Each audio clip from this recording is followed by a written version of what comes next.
Welcome to our video clips for Remedies. I'm your Professor Clark Kelso. Since this is your first video clip, you might want to take a moment to pause the video and adjust your windows so that you can take notes while viewing and listening to the video. Because I'm assuming that you will treat these clips just as you would an in-class lecture, and that you will take whatever notes you think are appropriate to assist you in understanding the material. Although we are still doing this course essentially online, you really should still bring to the material the same studying habits and analytic tools that you have developed throughout your career in law school. You will still want to take lecture notes from these clips. You should still do case briefs as you read the assigned cases.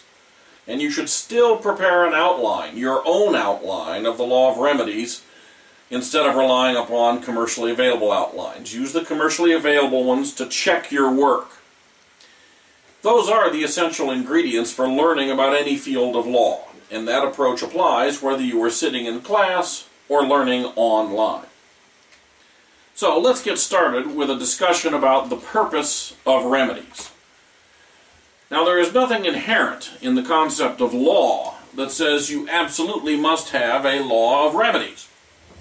It would be perfectly possible for the law, for our legal system and for our judicial system, to be nothing more than a declarative enterprise.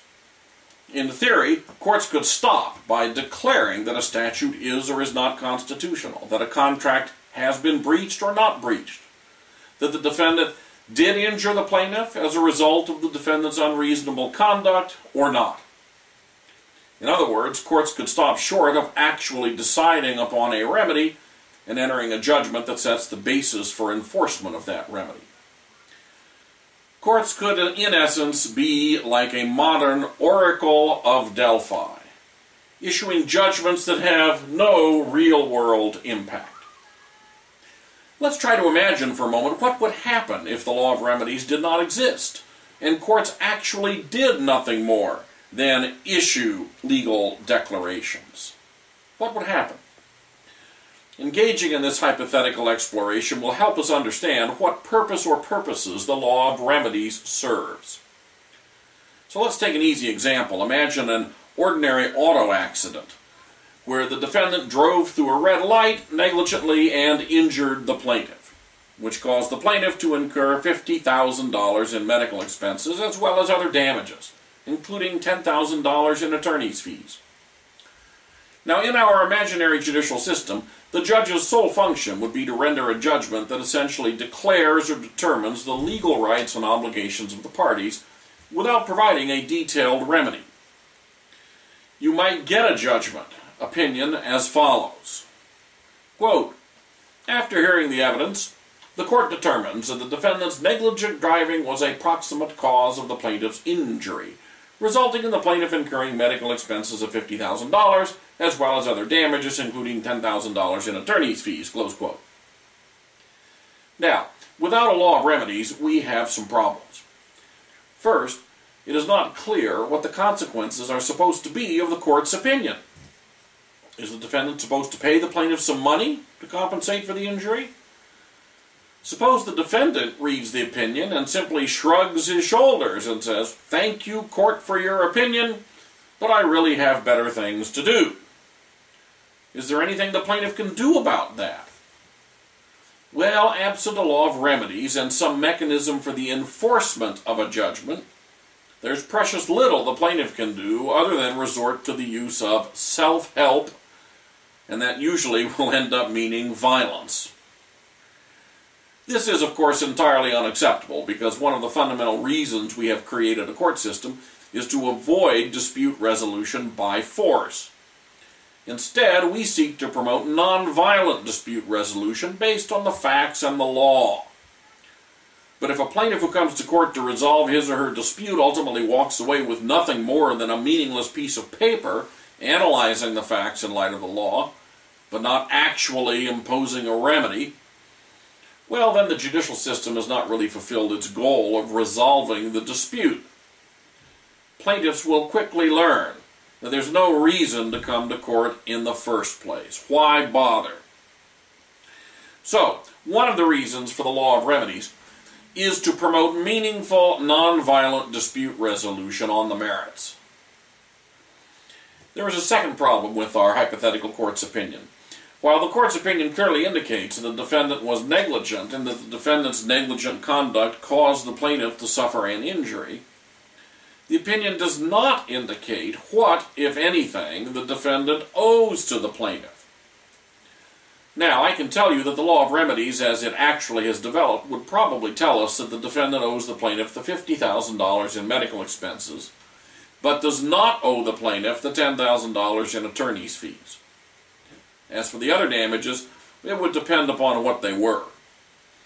In other words, the law of remedies provides the substantive rules that courts use to determine the appropriate relief for the plaintiff. So another reason for the law of remedies is to guide courts in deciding what relief the court should impose in particular cases consistent with the law.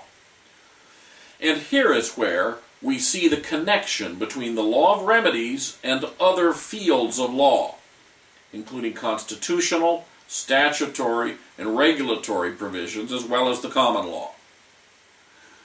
The fundamental goal in remedies is to provide relief as justice requires to protect recognized legal rights. And the courts should be fashioning a remedy to be fairly well aligned with the rights at issue. There should be narrow tailoring. Otherwise, a chosen remedy will undercompensate or undervalue the right at stake. Equally problematic, a remedy might overcompensate or overvalue a particular right. Now, a certain amount of imprecision is inevitable here, but the goal should be to make the remedy fit the right. So, let's recapitulate now. So far, we have two general purposes for the law of remedies. First, judicial remedies promote nonviolent dispute resolution on the merits. This is an important goal to keep in mind. If it doesn't look like a remedy is actually going to resolve the dispute between the parties, something is probably wrong with the remedy. Second, judicial remedies provide relief as justice requires to protect recognized legal rights. Now, the key words in this second goal are relief and rights. To make sense of the law of remedies, we need to know what types of relief are available, what rights exist, and how we can best match up legally recognized rights with the available relief. As for the types of relief that are available, that question falls squarely within the law of remedies itself. As you will learn in this course, there are quite a few general types of remedies which are available. Part of our outline of the material should include simply a listing of the types of relief that you see courts talk about. For now, we can start the list as follows. Equitable relief, which includes most prominently injunctions. Legal relief, which includes most prominently damages. Restitution, punitive damages, attorney's fees. Under each one of these general headings, there is a wealth of additional detail, and that is what we will be spending time in this course developing. But in addition to the list of types of remedies, we also need to understand what rights exist and how to match rights to remedies. As a general matter, other fields of law determine what legally enforceable rights exist. For example, the field of torts defines the rights of injured persons to compensation or other remedies. The field of contracts sets out the rules by which we determine the rights which contracting parties have with respect to each other. The field of constitutional law determines the rights which we have as people and citizens, and so on. So we will look to those other fields of substantive law to determine whether the plaintiff has a right and whether the defendant is in some way responsible for interfering with or depriving the plaintiff of that right. That still leaves us with the question of how we match deprivations of rights or interferences with rights to any particular remedy. Some of this matching will come out of the nature of the substantive right which is being protected. And some of the matching is a matter of the law of remedies itself.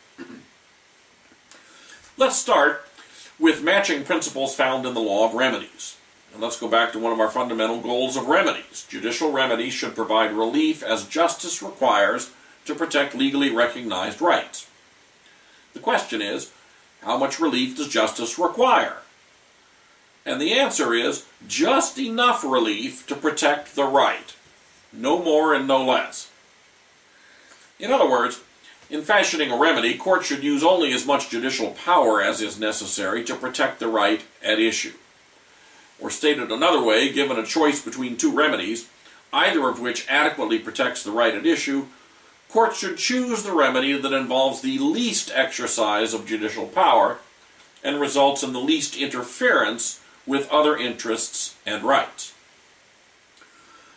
This principle is a little hard to understand in the abstract, so let's look at an example. Assume that buyer agrees with seller to purchase 100 personal computers at a discounted price of $250 per computer, where the normal market price is $300 per computer.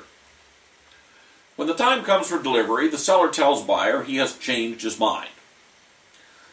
Now let's imagine a court system where this dispute could get before a judge very quickly, and the buyer sues for breach of contract. What remedy should the court make available to the plaintiff? Excuse me. For simplicity's sake, let's reduce it to a choice between two remedies. First, the court could order the defendant to perform the contract. That's known as specific performance, and it is an equitable remedy similar to an injunction. Second, the court could enter a judgment against the defendant in the amount of $5,000, which is the difference between the contract price and the market price for the goods. In your judgment, which of these two remedies, specific performance or damages, involves the lesser exercise of judicial power? Which remedy is the least intrusive? Well, if you answered damages, you are right on the money. It is much easier for a court simply to enter a damages judgment than it is for a court to enter and then supervise an injunction or an order for specific performance. When a court enters a damages judgment, the case is over and done with for the trial court. Maybe there'll be appeals, but the trial court is done. But if a court enters an injunction, the trial court remains involved in the dispute, at least to the extent that it has to oversee implementation of the injunction. And in a complex case, if the defendant doesn't behave, that oversight function can be quite onerous. In addition, the damages remedy is less intrusive on the seller's interests. Much easier for the seller simply to pay the damages than it is for the seller to actually have to perform a contract that the seller would rather not perform. Given this analysis, the court in this example should choose the damages remedy over the specific performance remedy. And the analysis for this example is readily generalizable into a general rule that a court in a breach of contract action should award damages in preference to an order of specific performance, and that specific performance should be used only when the damages remedy is inadequate for some reason. Now, as we will see, this is exactly the rule that has developed over time, and it is not just some arbitrary rule. It is a rule that reflects a fundamental principle that courts should employ only as much power as necessary. As we review cases throughout the remainder of the class, be sensitive to the question of how the court matches the remedy selected with the applicable rules of law. So there you have it. We have three basic purposes or goals that underlie the law of remedies. First, promote nonviolent resolution of disputes on the merits. Second, provide relief as justice requires to protect legally recognized rights and interests. And third, use only as much power as necessary to get the job done. Your next step is to read a few cases. As you read these cases, look for the passages that identify and discuss the fundamental principles of remedies, and think about how those principles influence the resolution of the issue before the court. And I'll see you next time.